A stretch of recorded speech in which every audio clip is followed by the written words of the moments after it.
Salut YouTube, bienvenue dans cette nouvelle vidéo. Alors aujourd'hui je tourne dans des conditions de tournage assez misérables. Alors je vous montre. Cette lumière, eh bien il devait en avoir deux, mais aujourd'hui j'en ai pu gérer qu'une seule. J'ai installé ce joli dispositif parce que je n'ai pas de trépied, du coup je mettrai la caméra ici. Ensuite, je partirai en total impro parce que le script de la vidéo eh bien, se trouvait dans mon ordi qui n'a plus de chargeur. Voilà, mais la bonne chose, c'est que je me suis fait faire les contours, regardez. C'est joli, hein? Ouais, je sais. Bref, trêve de plaisanterie, on commence tout de suite la vidéo et c'est parti.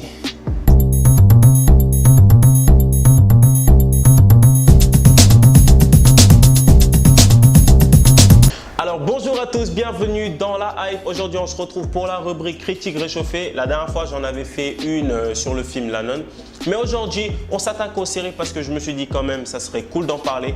Et on ouvre le bal avec la série du moment, la série qui fait le buzz et qui marche sur les pas de la Casa de Papel. Et oui, je parle bien de Élite.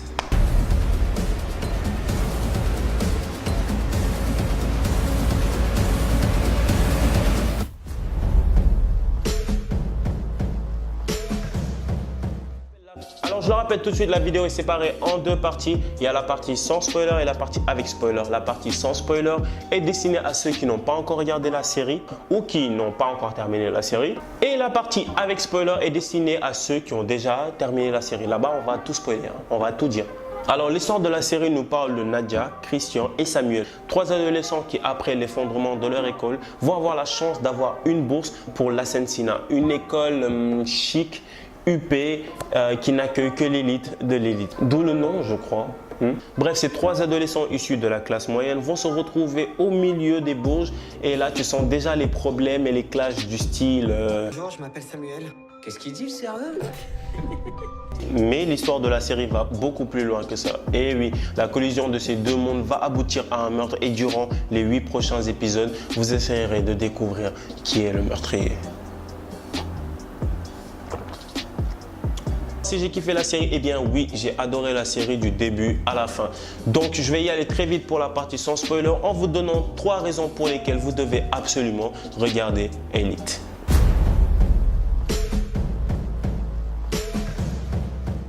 Alors au premier abord, on a l'impression que Élite, eh bien, c'est une série assez superficielle. Mais non, la série va beaucoup plus loin que ça. Il y a déjà l'intrigue du meurtre qui vient pimenter le tout en donnant un aspect thriller à la série. On a même tendance à oublier que c'est une histoire de meurtre. On s'intéresse beaucoup plus à l'histoire des personnages, à ce qu'ils vivent, leurs problèmes. En gros, l'histoire de la série est vraiment captivante. À chaque fois, tu as envie de découvrir ce qui se passe. À chaque épisode, tu as envie de savoir ce qui se passe dans le prochain. Et c'est ça qu'on aime, c'est ça une vraie série.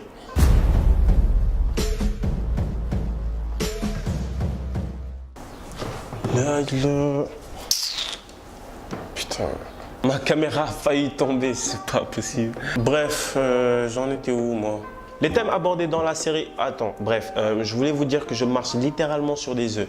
Oui, parce que les thèmes qui sont abordés dans la série sont des thèmes qui sont assez tabous dans mon bled. Ouais, donc c'est un peu chaud quoi. Bref, alors je disais, les thèmes qui sont abordés dans cette série sont les thèmes que l'on retrouve de plus en plus chez les jeunes, amour, sexe, drogue, homosexualité, etc.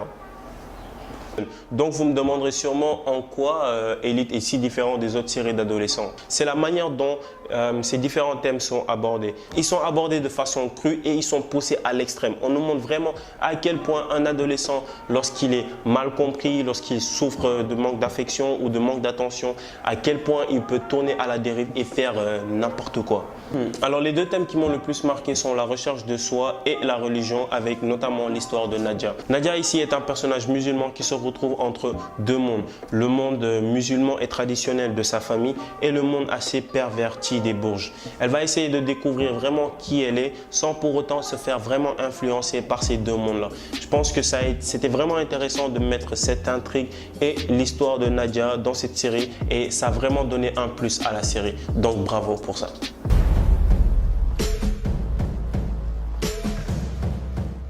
Alors pour moi, les personnages sont la plus grande réussite de la série. Les personnages comme Marina, Samuel, Guzman, Nadia ou même encore Christian sont pour moi les personnages qui font de cette série une superbe série. Déjà, chapeau aux acteurs qui ont bien cerné leurs personnages et qui ont réussi à vraiment nous plonger dans leur histoire. Ils ont réussi à nous les faire aimer, à nous les faire détester au même moment et même des fois on en avait marre d'eux, genre on les supportait plus et après on s'attachait à eux, on les comprenait. Vraiment, les personnages sont pour moi la réussite de la série, il n'y a rien d'autre à dire. Et voilà, c'était tout pour la partie sans spoiler. On commence avec la partie avec spoiler. Donc si tu n'as pas regardé la série, je te conseille tout de suite de te barrer.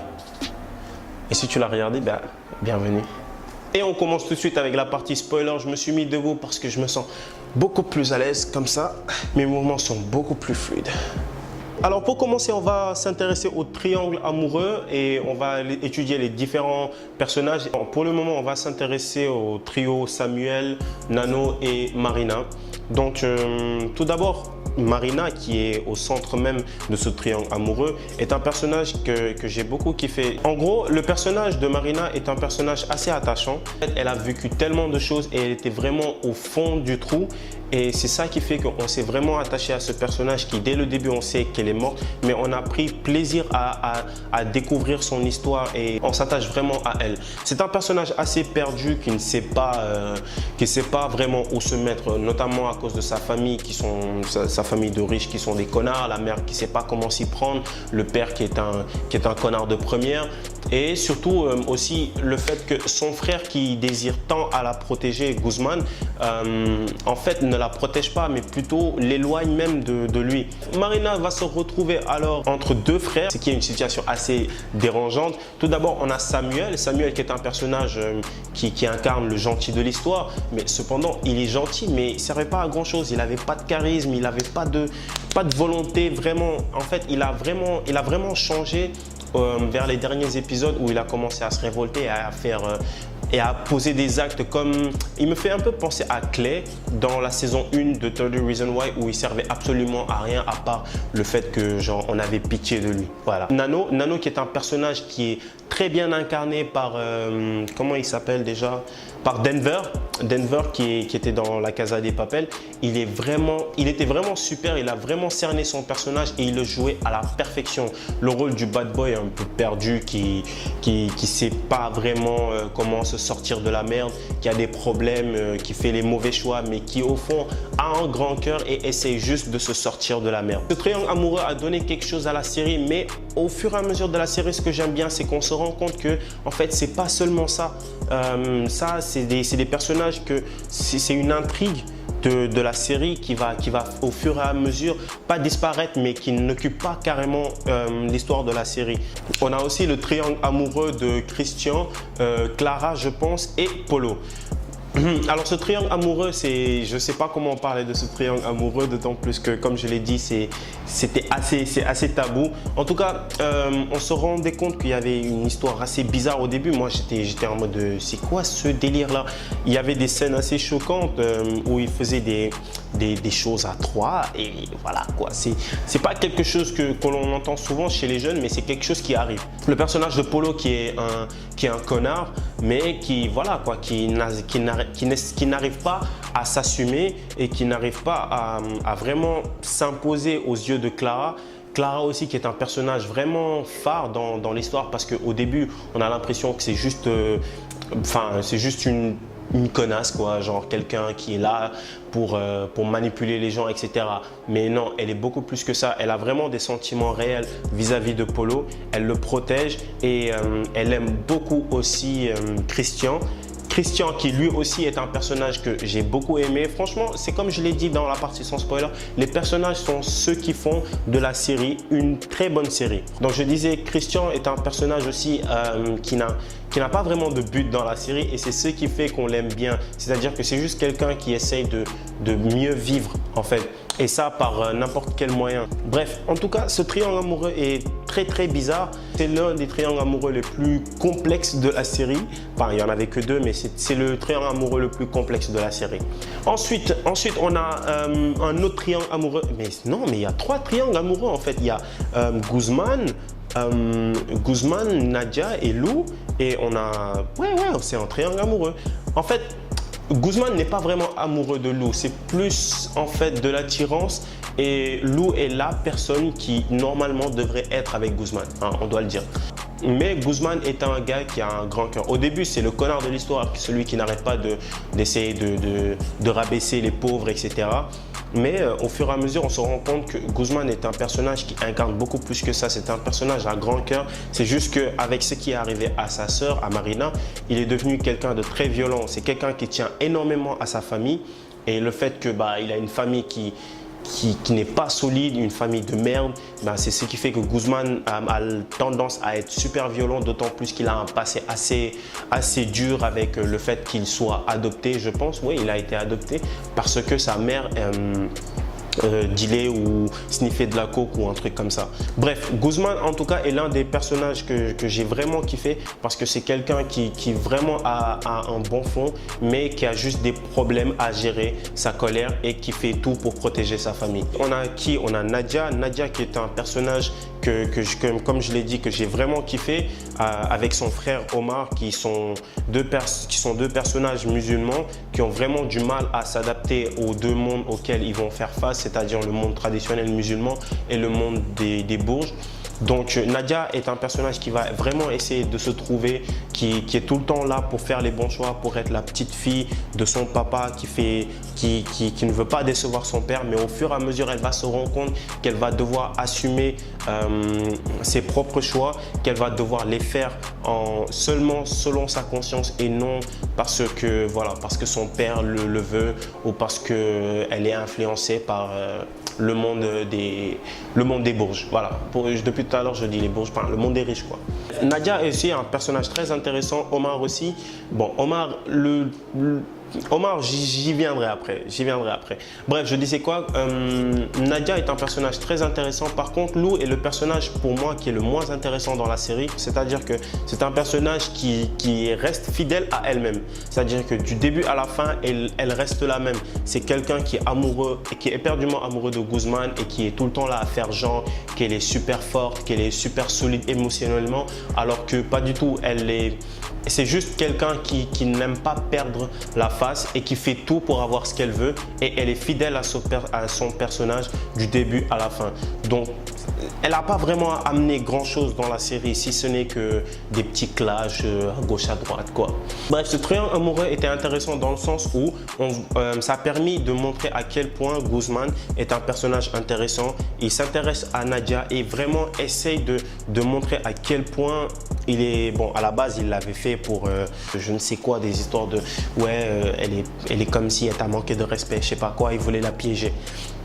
Mais après Guzman commençait à tomber amoureux et essayait vraiment de montrer à Nadia, je pense qu'il a vu en Nadia une bonne personne et il s'est vu dedans. C'est-à-dire que Guzman sait que c'est pas une mauvaise personne et il était vraiment attiré par Nadia qui était une personne humble, qui était gentille et qui faisait vraiment les choses par rapport à sa conscience.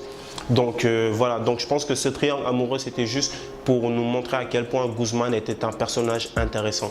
Donc je vais parler de l'histoire de Omar et de l'autre, le tennisman, comment il s'appelle, le gars qui fait du tennis, j'ai complètement oublié son nom.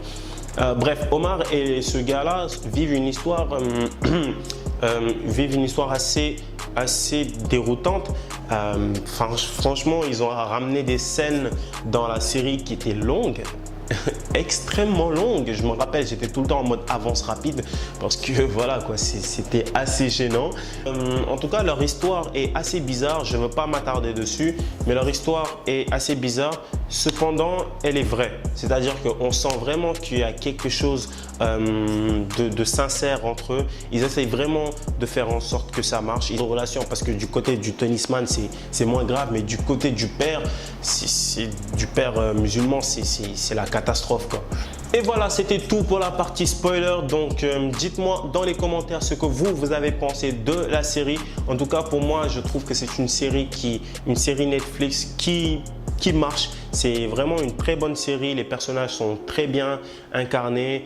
Ils ont une profondeur, ils sont pas juste superficiels ou stéréotypés. Bon, ils ont quand même quelques stéréotypes, mais bon, je trouve qu'il y a vraiment une certaine intelligence des personnages qui font qu'ils réagissent de façon très sincère, ce qui fait que le scénario est beaucoup plus intéressant. Ah, j'ai oublié de stipuler que j'ai été vraiment surpris que ça soit Polo. Enfin, je m'y attendais pas, quoi. Je me disais, est-ce que c'est Samuel? J'aurais bien aimé que si c'était Samuel, là Samuel aurait vraiment quelque chose à apporter dans la série. Mais bon, ça aurait été trop prévisible que ça soit Samuel aussi.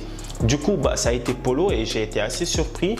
Et bon, voilà quoi, ça par contre, ça m'a surpris, ouais. Et c'est fini pour aujourd'hui, j'espère que vous avez kiffé la vidéo. En tout cas, si vous avez kiffé, lâchez un pouce bleu, ça fait super plaisir.